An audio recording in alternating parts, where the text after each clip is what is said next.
Muy buenos días a todos. Comenzamos Comisión de Derechos Humanos y Solicitudes Ciudadanas con el primer punto del orden del día, lectura y aprobación en su caso del acta de la sesión celebrada el día 23 de marzo del 2011. ¿Se puede aprobar por asentimiento? Queda aprobada. Segundo punto del orden del día, comparecencia de representantes del colectivo de víctimas del terrorismo del País Vasco a petición de la Comisión de conformidad con la solicitud formulada por dicho colectivo con objeto de hacer llegar sus propuestas y valoraciones sobre la actual política del Gobierno vasco en relación con las víctimas del terrorismo. Para ello quiero dar la bienvenida a los comparecientes, a doña Consuelo Ordóñez, a doña Pilar Elías, a doña Mari Carmen Isabel Borrajo Martín y a don Silverio Velasco Domínguez. También quiero saludar a nuestros invitados que nos acompañan, a doña Catalina Romero Lucas, María Begoña Lorza García de Vicuña, Pilar Elías, que ya la ha mencionado, doña Mari Carmen Ibarlucea, don Albino Alfredo Machado y a don José Antonio Díez Rodríguez. Pues sin más, tiene la palabra la señora Carmen, pues cuando quiera.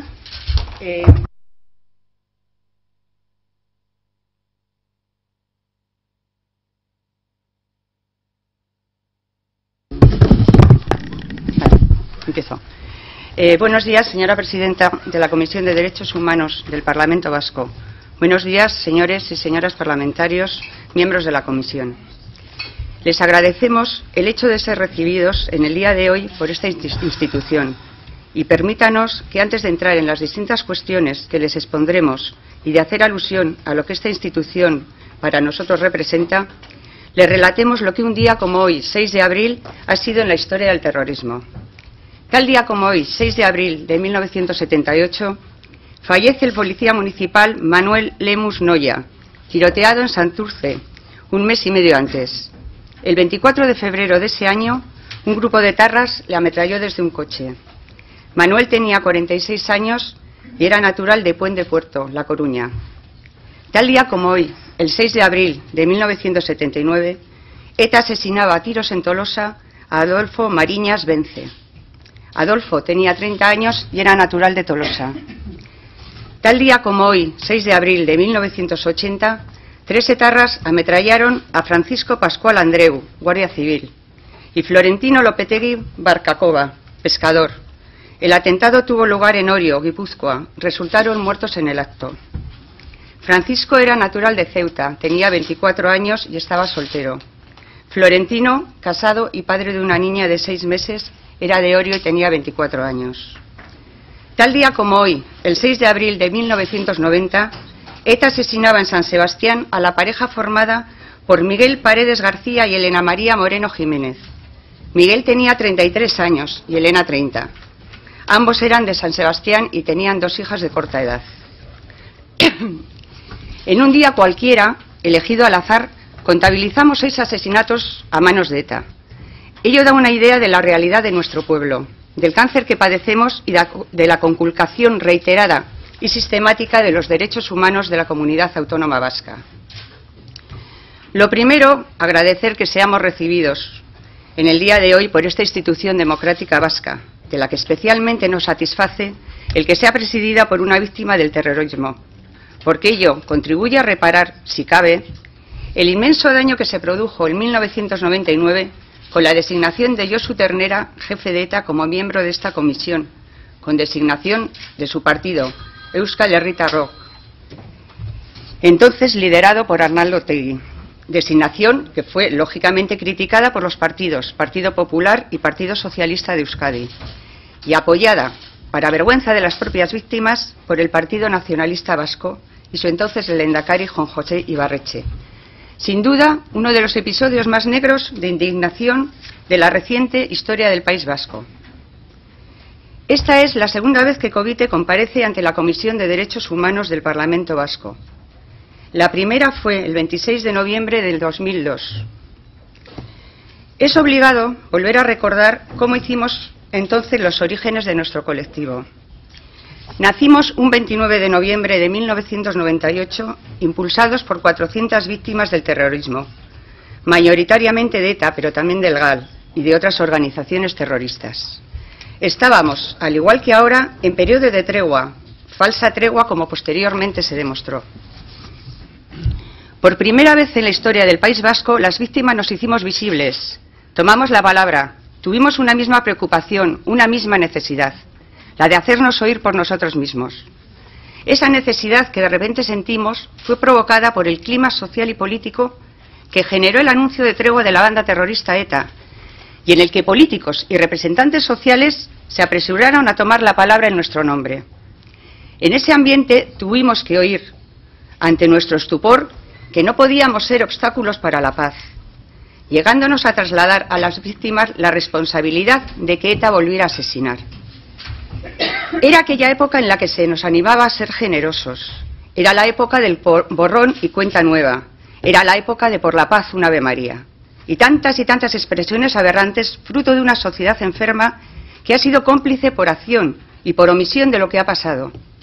Y lo ha sido porque durante años ha mirado mayoritariamente a otro lado, porque incluso ciertos sectores han entendido, justificado y colaborado en el proyecto de ETA, porque han encontrado con esa actitud el camino hacia su seguridad. En suma, porque lo quieran o no, durante años, y salvo excepciones, nos dejaron solos. No estuvieron con nosotros, no reaccionaron ante la injusticia y la persecución a la que fuimos sometidos. Y el resultado es el que cojan cualquier día del año y miren cuántos han sido asesinados. ¿Se pudieron haber evitado? Si no hubieran reaccionado tarde, la respuesta sería sí. Si no nos hubieran condenado al olvido, a la invisibilidad y a la incomprensión, si no les hubiéramos resultado incómodos, la respuesta hubiera sido sí. La situación descrita, con las matizaciones que ustedes quieran darle, resulta trasladable a la actualidad. Nuevamente la banda asesina ETA vuelve a ofrecer una tregua. Esta vez, según ella, un alto el fuego permanente, general y verificable. Y una vez más, los mismos de antaño nos vienen a hacer las mismas reclamaciones. Se nos vuelve a pedir generosidad, cuando nos han perseguido durante años y nunca hemos tomado la justicia por nuestra mano.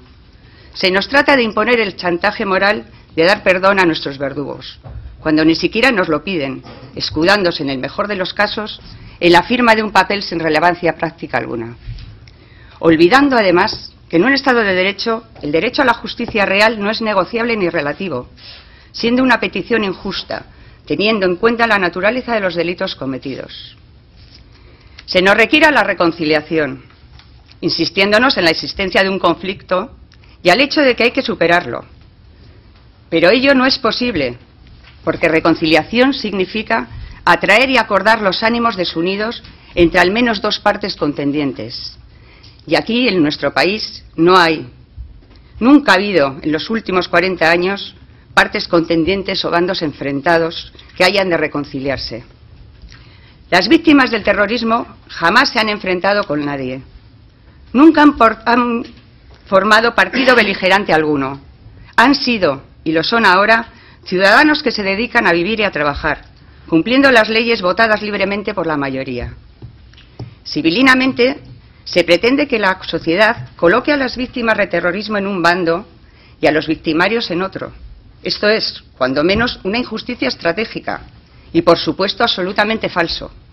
Jamás, y lo debemos reiterar, han existido dos bandos y la realidad, baste con ver el inicio de nuestra exposición, nos señala que unos, ETA, han asesinado y otros, nosotros, hemos puesto los muertos. ¿De verdad hay alguien que se pueda creer que existe un conflicto entre Euskadi y España? ¿Tanto hemos olvidado y transgredido nuestra historia como para llegar a dichas conclusiones? Se nos dice que hay que conseguir la paz en Euskadi, sintiendo que con esa expresión de paz lo único que se persigue es el borrón y cuenta nueva. El aquí no ha pasado nada, el vuestros muertos no han existido y nos resultan molestos incluso en estos tiempos. ¿Cómo nos pueden pedir todas esas cosas si la acción del terrorismo nos ha negado el más elemental de los derechos humanos, como es el derecho a la vida, a la libertad y a la seguridad personal, tal como establece el artículo 3 de la Declaración de Derechos Humanos, y asimismo reitera el artículo 6 del Pacto Internacional de Derechos Civiles y Políticos? Con requerimientos de este tipo, las víctimas intuimos que lo que parece existir en ciertos políticos es la tentación de establecer directamente un paréntesis, como si nada hubiera ocurrido, siguiendo la tendencia de una parte de la sociedad vasca y navarra que ha vivido así de espaldas a la violencia fanática, causante de la vulneración de los derechos humanos de una parte de sus víctimas. Citando las palabras de Maite Pagazaurtundúa, en el último aniversario del asesinato de su hermano Joseba, palabras que compartimos plenamente, dijo: en una sociedad rehén todavía del miedo a ETA, la tentación de ser compasivo con el cruel puede llevar a volverse muy cruel con las víctimas de los etarras, quitándole los derechos y pidiendo impunidad judicial, criticándoles el uso de la palabra pública cuando protestasen, utilizando la memoria colectiva para falsear el pasado como sepulcros blanqueados, convirtiendo, como ya ha ocurrido en algún caso, el homenaje y la memoria a las víctimas en un sarcástico escenario para que los políticos se homenajeen a sí mismos. Nos jugamos la victoria del Estado de Derecho sobre el terror de ETA, pero nos jugamos también el discurso colectivo y la calidad de nuestro sistema democrático, sus garantías, la degradación de sus grandes principios. Y claro está, ligado a todo esto, está la posibilidad de no enterrar dignamente a los muertos. Con base a lo expuesto, desde Covite les queremos trasladar a esta comisión una serie de consideraciones en relación con la problemática actual del fenómeno terrorista.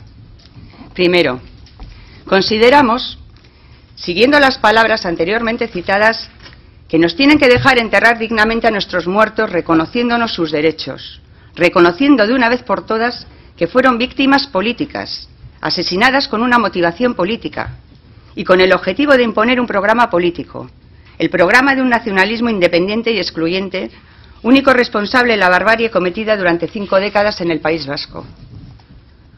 Un programa que, aun cuando alguno de ustedes no comparta dicha afirmación, y son muy libres de hacerlo siempre y cuando lo hagan con respeto a los principios democráticos, ha de ser deslegitimado. Citando a Joseba Arregui, es cierto que en los últimos años se han dado pasos decisivos en la lucha contra ETA. Es cierto que se ha llegado a pedir la deslegitimación social de ETA, pero sigue sin calar la idea de que lo que realmente hace falta es la deslegitimación política de ETA. Sigue sin calar la idea de que, al menos, es preciso preguntarse si afirmar que es lícito compartir los fines de ETA no contribuye a que ETA crea que cuenta con alguna legitimidad en su lucha, aunque sea una legitimación indirecta. En una sociedad en la que ETA mata porque persigue una Euskadi independiente y la ve cada vez más lejos, ¿qué significa que el principal partido de la oposición, el PNV, afirme que sigue persiguiendo como siempre la independencia de Euskadi, que no ha renunciado en un ápice a esa meta? ¿De verdad creemos que proclamar que se comparten los mismos fines de ETA no tiene consecuencias? Sabemos de los tímidos pasos que se están dando para atribuir a las víctimas una significación política, los cuales se ven plasmados en el artículo 8 de la Ley de Reconocimiento y Reparación a las Víctimas del Terrorismo, según el cual el significado político de las víctimas del terrorismo ha de concretarse en la defensa de todo aquello que el terrorismo pretende eliminar para imponer su proyecto totalitario y excluyente: las libertades encarnadas en el Estado de Derecho y el derecho de la ciudadanía a una convivencia integradora. Esto lo sabemos y por obvio lo compartimos, pero lo que recoge el artículo 8 ha de ser un mínimo y hemos de seguir insistiendo en que lo que hay que llevar a cabo es la deslegitimación del programa político que generó y causó el asesinato de 858 personas. No basta con escudarse ahora en el Estado de Derecho cuando dicho Estado fue olvidado y obviado en aras a la consecución del programa nacionalista independentista, haciéndose eco antes de dicho programa que del cumplimiento de la ley. Basta recordar la célebre frase: unos mueven el árbol y otros recogemos las nueces, cuyo significado no entraremos a concretar por ser conocido de todos. El tratar de sostener en estos momentos el programa político de ETA y a su vez invocar el Estado de Derecho resulta una contradicción difícilmente asumible por parte de las víctimas, que han visto durante años cómo el nacionalismo se inclinaba más hacia los victimarios que hacia las propias víctimas. No pongan en duda la ligazón directa entre el terrorismo y su programa político. Y no lo pongan porque los propios terroristas se han encargado de dejarlo muy claro. Han sido muchas las manifestaciones en este sentido. A modo particular, cabe citar la invocada por Fernando Barrena, dirigente de Herri Batasuna, Euskal Herritarrok y Batasuna, y acusado de pertenecer a un grupo de información de ETA, cuando señaló: Los que hoy son terroristas puede que mañana no lo sean, siempre y cuando ganen la batalla política. Y a modo general, podemos indicarles que algunos de sus grupos parlamentarios nos han repetido hasta la saciedad que los presos de ETA son presos políticos y, por tanto, ligados a un objetivo político, que no es otro que sino el nacionalismo independentista. Si lo que deseamos, como se dice en el artículo 8, apartado 3 de la Ley de Reconocimiento y Reparación a las Víctimas del Terrorismo, es la deslegitimación ética, social y política del terrorismo, ello deberá llevar aparejado, por necesario, la deslegitimación del programa político que dicho terrorismo ha abanderado y abandera. Segundo, las víctimas del terrorismo invocamos nuestro derecho a ser oídas en el marco actual, porque como se señaló en el documento de justicia 23 de noviembre del 2010 de la Fundación Víctimas del Terrorismo y que Covite suscribió, entendemos que tenemos una especial cualificación para ejercitar nuestro derecho específico a la justicia y a la dignidad debidos, así como para tener voz respecto a todo ello. Instamos de esta forma a esta comisión a la salvaguarda de nuestro derecho por aplicación del artículo 19 de la Declaración de Derechos Humanos relativo a la libertad de expresión, en el bien entendido del caso, que no pretendemos en ningún momento instaurarnos como agentes políticos en sustitución de las instituciones, los partidos políticos o, en su caso, de los representantes de la soberanía popular. Sabemos, y así lo hemos expresado, que las víctimas del terrorismo no tenemos competencia para diseñar ni para ejecutar las políticas de los gobiernos, pero como ciudadanos directamente afectados y solo como tales, tenemos derecho a exigir una serie de puntos que creemos cruciales en el tema que nos ocupa. A través de nuestra voz, las víctimas queremos seguir siendo visibles y que no se nos condene una vez más al oscuro olvido durante años se nos ha mantenido.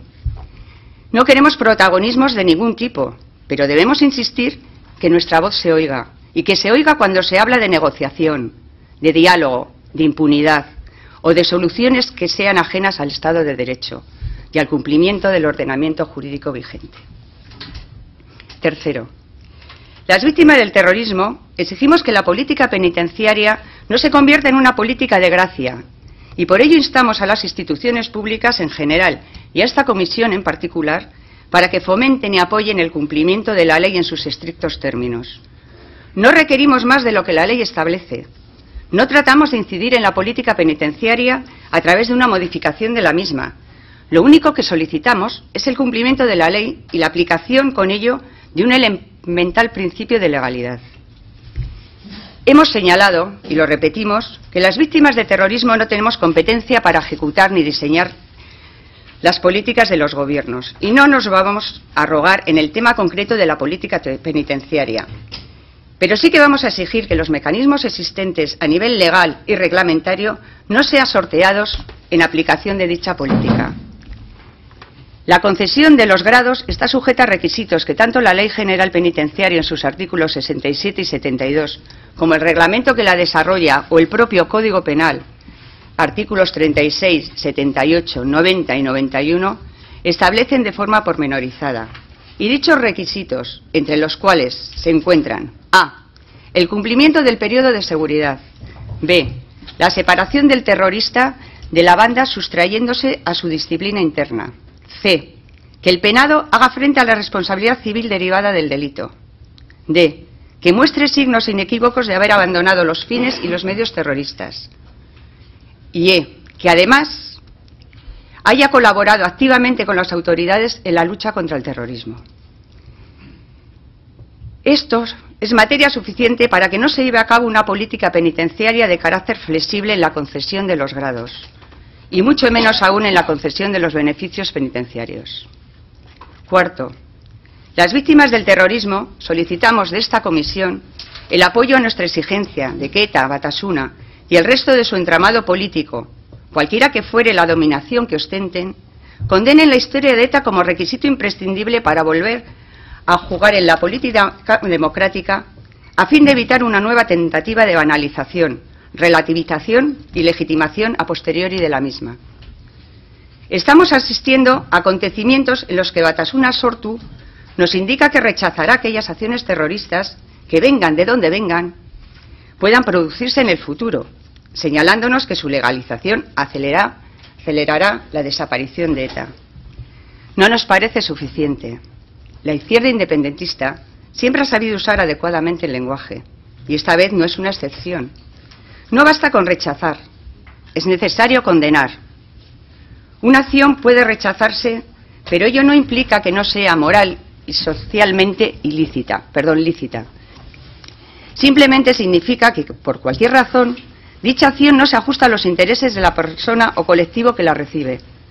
Sin embargo, si esa misma acción es condenada, estaremos dando a entender que la misma es perniciosa y moralmente reprobable, que son las notas características que reviste toda acción terrorista. A mayores, si la izquierda independentista está tan segura de que su legalización supondrá la desaparición de ETA, y esa misma izquierda se ha jactado durante años de que nunca condenaría a ETA, la pregunta que puede plantearse es: ¿cuál será la aportación de Batasuna Sortu en su oposición al terrorismo? La respuesta es ninguna, ya que siguiendo sus razonamientos a partir del momento en que sean legalizados, no habrá atentados y, consecuentemente, no tendrán ni siquiera que rechazarlos, llegando a un extremo de exención de responsabilidades y a una desvalorización de los derechos humanos atacados imposible de aceptar. No obstante, en ningún caso creemos que una eventual legalización de Batasuna Sortu pudiera implicar el fin del terrorismo. Si algún día la acción asesina de ETA desaparece, ello será por la acción policial y judicial, el consenso político, la colaboración internacional, el aislamiento social y la expulsión de las instituciones. Con esta petición de condena, las víctimas de terrorismo no interferimos en ninguno de los derechos fundamentales de la izquierda independentista, relativos a la libertad de expresión o a la libertad de pensamiento.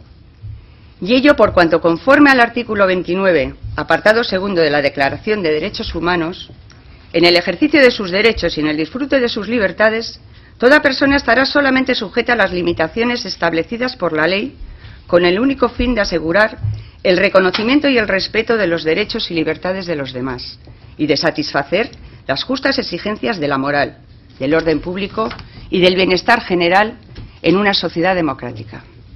Y es obvio que las víctimas merecemos el respeto de nuestros derechos y libertades, y que dicho respeto se ha llevado a efecto incluso por quienes cometieron y apoyaron los asesinatos. Quinto, las víctimas del terrorismo agradecemos a las instituciones de la Comunidad Autónoma Vasca los esfuerzos realizados en los últimos tiempos por salvaguardar la dignidad de las víctimas, tratando de paliar de alguna manera décadas de olvido y de marginación social sufridas. A través de la aplicación del artículo 4 de la Ley de Reconocimiento y Reparación a las Víctimas del Terrorismo, estamos observando el desarrollo de actuaciones tendentes a proteger y fomentar la dignidad de las víctimas, las cuales, en ciertos casos, como las pintadas o carteles, se ven avaladas por datos objetivos. Instamos a los poderes públicos a que esta acción se incremente y desarrolle hasta llegar a la desaparición de cualquier signo proetarra de nuestras calles, y que en la medida de lo posible este ámbito de protección a las víctimas, relativo a su seguridad, bienestar físico y psicológico, se extienda a su esfera privada cuando ello fuera necesario.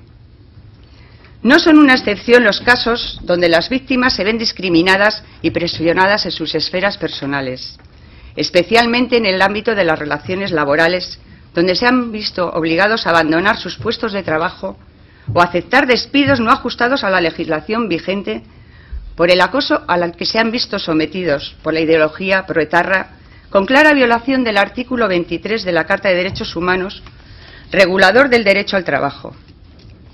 Desde Covite solicitamos que los esfuerzos desarrollados en pro de la dignidad de las víctimas alcance también a sus relaciones sociales, impidiendo de todo tipo la discriminación, menoscabo o trato degradante, consiguiéndose con ello los fines recogidos en el artículo 12 de la Declaración de Derechos Humanos, en el sentido de que nadie será objeto de injerencias arbitrarias en su vida privada, su familia, su domicilio o su correspondencia, ni de ataques a su honra o a su reputación.